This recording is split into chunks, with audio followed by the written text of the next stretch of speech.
Baiklah, saya akan membahas mengenai penjelasan bagan dari coronary artery dominans. Di sini yaitu gambar ini menjelaskan coronary artery dominans atau dominasi arteri koroner. Maksudnya adalah arteri mana yang memberi darah ke dinding inferior jantung ya ke sini. Kemudian juga yang paling penting diingat yaitu inferior wall disuplai oleh RCA pada right dominan dan juga oleh LCX pada left dominan. Apa itu coronary artery dominans? Yaitu dominans ditentukan oleh arteri yang memberi cabang ke bagian bawah jantung, terutama inferior wall dan juga biasanya posterior descending artery atau PDA. Ada dua tipe utama yaitu right dominan kurang lebih 80% yaitu right coronary artery atau RCA. Left dominan kurang lebih 10% yaitu left circumflex atau LCX.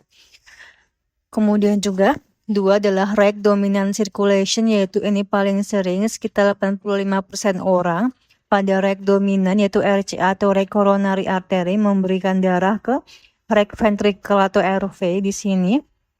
Inferior wall infroseptal area sering juga AV node. Jadi kalau ada sumbatan RCA terutama bagian proksimal RCA tersumbat yaitu dinding inferior kena infak bisa mengenai ventricle kanan muncul right ventricular infarction.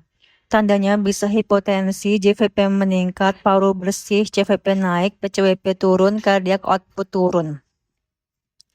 3 yaitu left dominant circulation tuh ini lebih jarang sekitar 10% orang.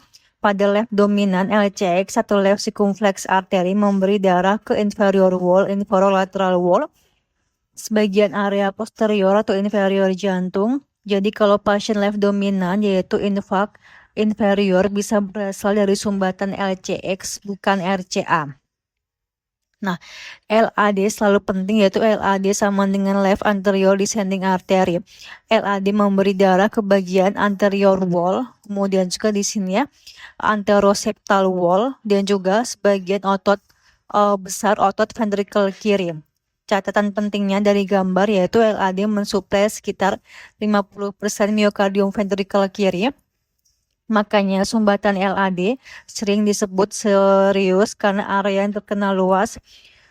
Mudah diingat yaitu LAD sama dengan depan jantung sama dengan anterior plus septum. 5 adalah LCX yaitu memberi darah ke sisi lateral. LCX sama dengan left circumflex artery. LCX ini biasanya menyuplai anterolateral wall, inferolateral wall. Pada left dominant circulation yaitu LCX juga menyuplai inferior wall. Mudah diingat LCX sama dengan sisi kiri atau lateral jantung. 6 yaitu RCA memberi darah ke sisi kanan dan juga inferior. RCA sama dengan yaitu right coronary artery. RCA biasanya menyuplai right ventricle inferior wall pada mayoritas orang, inferoseptal area, SA node pada sebagian besar orang, AV node pada sebagian besar orang. Mudah diingat yaitu RCA sama dengan right heart plus inferior wall. Ringkasan mudah dihafal yaitu LAD sama dengan yaitu anterior plus anteroseptal, LCX yaitu lateral, RCA yaitu right ventricle plus inferior, RCA dominan yaitu inferior wall dari RCA, LCX dominan yaitu inferior wall dari LCX di sini ya. Nah, flowchartnya adalah infak inferior, kemudian juga lihat dominasi koroner. Jika right dominan biasanya karena RCA occlusion bisa kena right ventricle menyebabkan hipotensi plus JVP meningkat plus paru bersih. Jika left dominan bisa karena LCX occlusion lebih ke inferior atau inferolateral LV.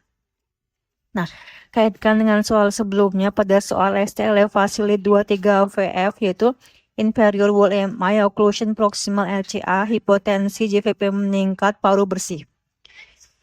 Artinya adalah proximal RCA tersumbat, inferior wall MI menyebabkan right ventricle ikut terkena, right ventricle mengalami infarction sehingga darah menumpuk di kanan menyebabkan CVP meningkat, darah ke kiri berkurang, PCWP turun menyebabkan cardiac output turun. Jadi pola hemodinamikanya adalah CO menurun, PCWP menurun, CVP meningkat.